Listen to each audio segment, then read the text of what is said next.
A small leak in a $1.5 million home ended up costing over $100,000 to fix in 6 months living in an Airbnb. And the leak had already been fixed.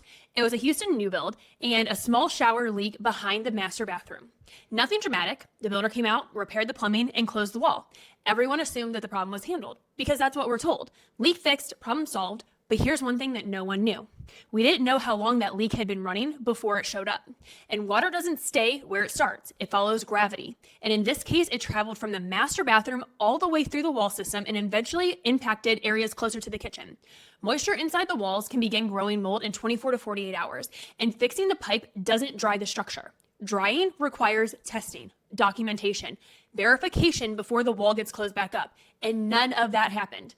Over time, the homeowner started developing symptoms with their health that didn't really make sense. Fatigue, respiratory issues, digestive issues, things that slowly got worse. He spent thousands of dollars working with specialists trying to figure out what was going on.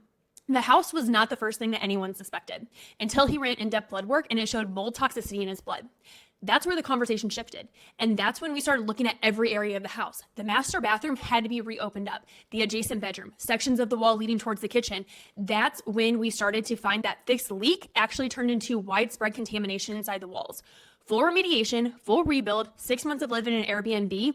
And because mold spores don't stay in one place and they circulate throughout the air and settle into porous materials, clothing, bedding, upholstery, total out-of-pocket cost for mold testing remediation, along with replacing every single porous item, over $100,000 from one minor leak that was technically repaired by the builder. So here's what I want buyers to understand.